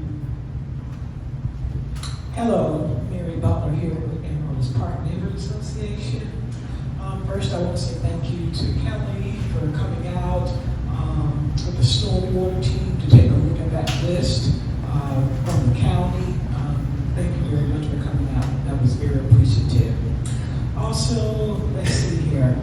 There's been some survey being done in Newtown, and this is associated with our sidewalk improvement. So eventually one day, we're going to get some new sidewalks, and that's going to be really helpful for our walkable community. Events, I know that the Big Mama Collard Green Fest has been mentioned. Once again, it's October the 18th. It's a fun family event with good Southern cooking, so y'all come on out October the 18th. Also, October, oh my goodness. So we got Trunk or Treat coming. I have some flyers. It's at Robert L. Taylor. And if you would like to participate in Trunk or Treat, we would love to have you, okay? Just bring your A game because, you know, Emerald Park has been winning first prize. So I'm just telling you, step it up if you want to participate. And last, you know, Newtown became a historic district last year and was put on the Registry of Historic Places, and we're celebrating. Yep, we are celebrating with a Taste of Newtown. It is going to be November the 8th. I do have some flyers, and this is going to be at Robert L. Taylor. I want to say the time is like from noon to like 6 o'clock. But if you know somebody who's a vendor would like to participate, and we are looking for local vendors to participate. This is just going to be a fun event, you know, to celebrate Newtown in the historic district. I'm looking forward to it, and hopefully I'll see everybody there. Thank you. Thanks. Eileen Norwell from Hudson Bayou. Not much going on. Still, the board is still lobbying, hoping for the best with the dredging of Hudson Bayou, while at the same time doing whatever they can to hope that our hurricane luck continues. And other than that, no report. Chad Spence, Indian Beach, Sapphire Shores. Just want to share a good news story. There's in Indian Beach, Sapphire Shores, there's an area called the Greenway. It's a unimproved stretch of land that the city is allowed and mows for us, which is a nice place to walk dogs and so forth. We have a very motivated person to step forward to do some, to head a green space committee, a beautification committee, and she wants to put some gardens in there. So the city property, and we knew we had to get permission to do anything in there. And so I dealt with a gentleman by the name of Leonard Sherry, who was very helpful in getting an encroachment agreement signed and getting us the rights to go in there. And so now we have our neighborhood is putting together a little budget, a little plan to put some edible gardens in there and to improve this greenway. So the city works for us every day, and that's just one good example. Thank you. Bereswonet, Park East, no report. Rob Grant, Arlington Park. Pat, I'm going to start with you. At our neighborhood meeting recently, we had some neighbors on Hyde Park Street, and they inquired about, I know there's a resurfacing project, I think, on Hyde Park Street, and they noticed survey markers all over the street. They went and talked to some guys out there, and the workers explained to the neighbors that They were working on figuring out where the height of the street was going to be for drainage. So basically, neighbors got the impression that when they resurfaced the street or redid the street, that they were going to be adjusting the height of the street or the level of it or how it was. And I told them that I would bring this up and try and find out. I guess these workers expressed that it had something to do with stormwater and drainage. And so I just wondered if we could just find out some information about what's going on in Hyde Park Street so I can share that with them. Yeah, and then I'm not sure exactly where on Hyde Park Street, but I'll get with you, Nick. I just want to put that out there. The one guy on the street that had the thing with the guy and the other guy. I'll let you know. Sorry. That's all the details I got. There's a picture now. I told them in the future, like, if you could find out what company is there working, that might help narrow it down. An address? Yeah, near the old tractor, near. Yeah, up around the bend, you know. So,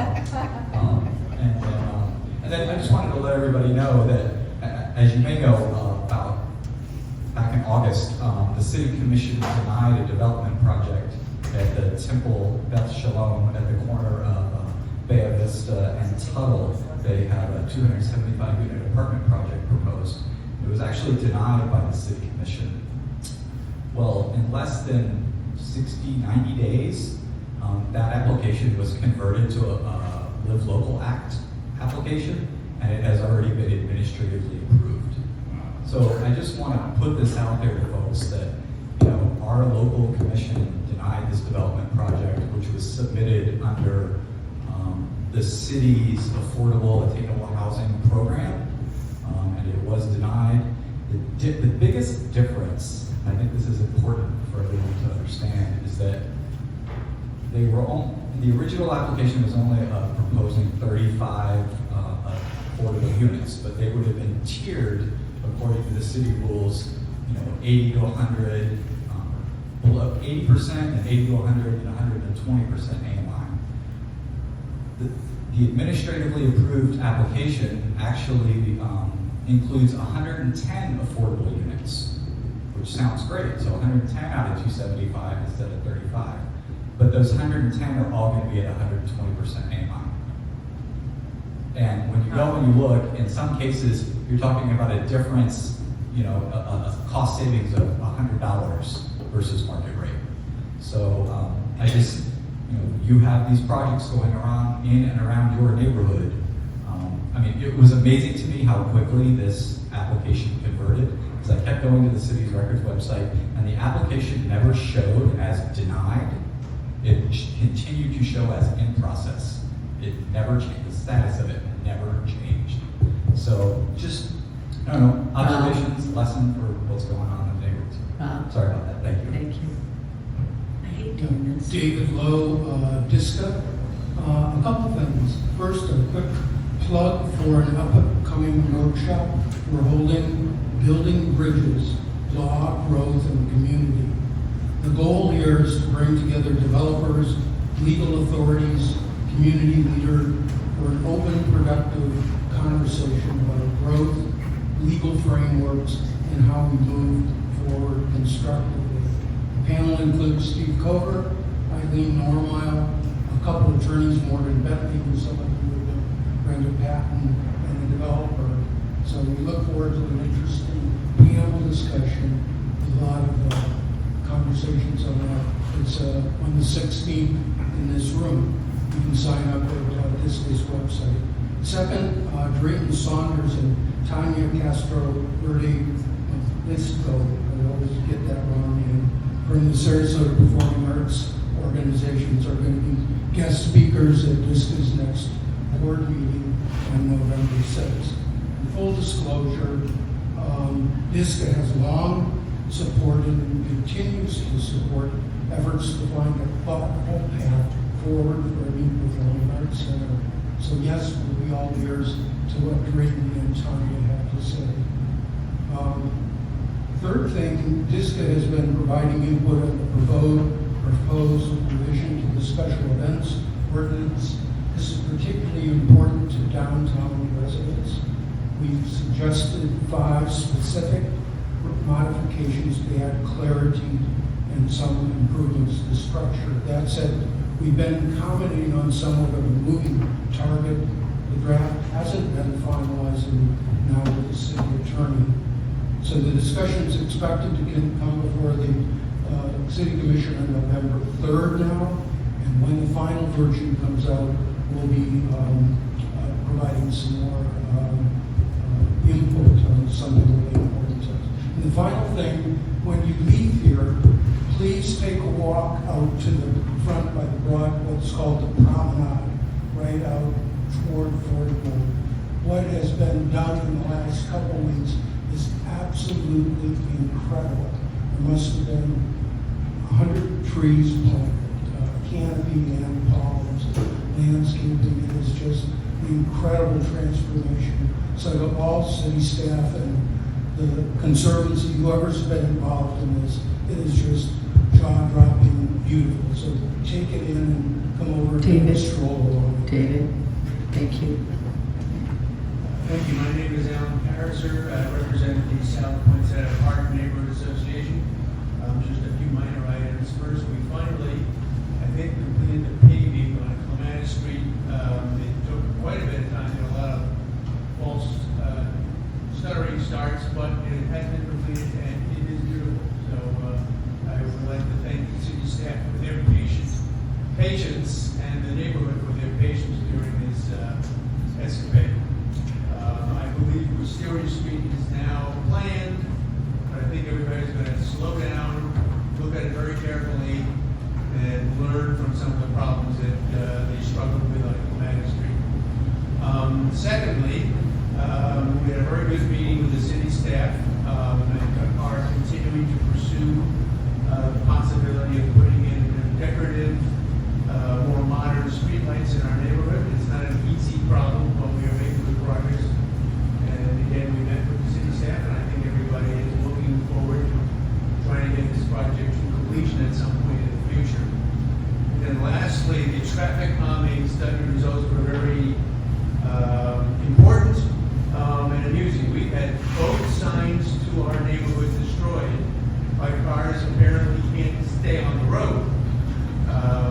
More serious than speeding is they apparently can't even stay on the road. So we're looking at either an armored sign or perhaps a better location for the sign. This is probably the third or fourth time they've been destroyed by drivers who apparently can't see them or just don't like the nature of our sign. And that's my report. Thank you. Good morning, Lynn Elkis, Gillespie Park. You should have little flyers for the trunk or treat, which is on October 12th at the Artful Giraffe. Just filling you in on that one. That should be a lot of fun.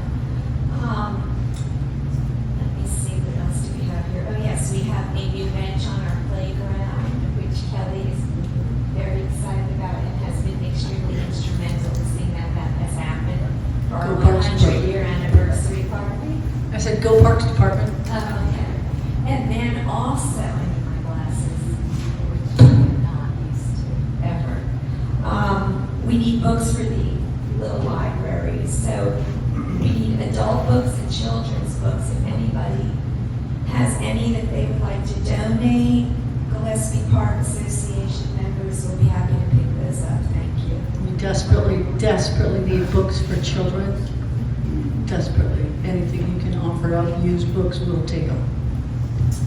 Hi, I'm Jennifer, and I'm here on behalf of Melissa Laughlin for Rosemary District. She just had some updates that I wanted to present. We are pleased that the next Rosemary District community meeting will be held on Tuesday, November 11th at 5:30 at Fogartyville. And our last meeting, we did have record attendance, so please join. It was a great turnout last time, so we're looking for more of this next meeting. The issue that we hear most about from residents is the danger of crossing the Boulevard of the Arts and Tamiami to get back and forth to the bay. Melissa wanted me to also thank Dave Bullock and Pat Robinson and Nick Patel for meeting with the RDA and working quickly, less than 24 hours, to make the short-term recommendations to FDOT to limit the ability for anyone to turn while pedestrians are crossing. this alone, we think will be incredibly helpful to improve the safety there, but more is needed. There's a lot of neighbors that can attest to that, why more is needed. And Melissa actually recently received a text from a Cityside resident, an owner walking their dog, Lucy. And basically it was 7:30 p.m. and he waited for the light to change, and a lady was turning left onto Tamiami from the bay, and as he wrote here, he was almost smashed. And he just said it's very scary. It's happened more than once. He was being very mindful of the crossing. And so anyway, it's happened a lot. So just wanted to say more efforts needed there. And thank you very much. Hi, Natalie Laughlin-Tana on behalf of Gary Dickinson. And I have nothing to report except our next board meeting is October 29th. Suzanne Waxman, Tolles Court. First of all, Kelly, I'm a former trauma nurse. I do know what 2 minutes is. I would like to start out saying that there's so many people in this room that I highly respect, and I would like to point out Anna Bryan, who is our president. Anna, can you raise your hand? Are you out there still? Well, I just was going to commend her because she goes above and beyond, as so many people around this table do, in putting her time in to make sure that our community remains a historical community. And those of you that know Tolles Court, we have some fabulous artists in the community, so please come and visit us. We have indigenous restaurants there, and we just have some really remarkable artists who, if you're looking for Christmas presents, good idea. So at any rate, I wanted to tell everyone how much I admire them here. And when people ask me, what did you do with your Saturday? And I tell them, they are in awe and they can't believe this actually goes on. So this is, for me to be part of this, I'm completely humbled and very grateful. Ron Dashman, Laurel Park, no report.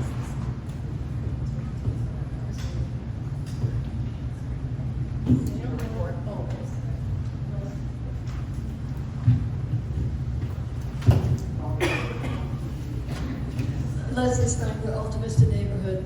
Alta Vista did a postcard mailing and had their meeting on the 29th of October. The principal of Alta Vista Elementary presented. It was a very interesting presentation. The school is an A-rated school, but it's a Title I school as well. They have programs focused on families, communities, and achievements, and even offering educational support to the parents to provide a foundation of education for the kids, which I thought was pretty amazing. And there was also discussion about the School Avenue Greenway. The neighbors had differing opinions on that. Thank you. What neighbors? Thank you. You guys can have that sidebar later. Pat, is there anything you'd like to talk about?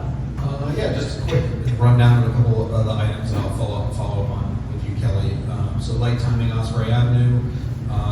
One of the young ladies in the back reminded me during Officer Matt's presentation, we are getting into the holidays, so I started seeing Christmas stuff at Lowe's the other day, which is basically obscene. But that being said, people are on the lookout to take advantage of folks. So if you're leaving your purse in the car, don't leave packages in an area in the vehicle that you can see, because apparently at the Bay Plaza Publix, not 10th Street, but Bay Plaza, or Paradise, pardon me, Bay Road, there were, according to public staff, 3 different purses or wallets taken out of unsecured vehicles in the parking lot one weekend. So just be mindful of that. Let's see, send that to Ricky. Yes, Andrew is definitely our point of contact for the stormwater, so send him all the questions. Right, Nick? Yes. Yeah. What was his email again? We'll get it sent out. Perfect. Nick's going to get me the FDOT project at a Golden Gate and Sunset, so everybody can see exactly what we're seeing, and then we'll also get you a point of contact for FDOT that you can dial in with them if you have questions. That's taken care of already. We'll look at the crosswalk at Alta Vista and South Osprey, see what we can do over there. Speed tables on St. Armand's, Nick, we'll circle back on the timeline, so we have to do to get light a fire on that. And then some speed back signs on Old Braden Road, Albion, Corinne. They're all over that's all I got, guys, and I'll stick around for a little while if anybody has any. Thank you, Kevin. All right. Our next meeting is here, November 1st. Chief Trochet will be our guest speaker. He will be bringing the mobile command unit, so you can all get inside and check it out. Thank you so much for being here. Please, if you turned your phone off, turn it back on.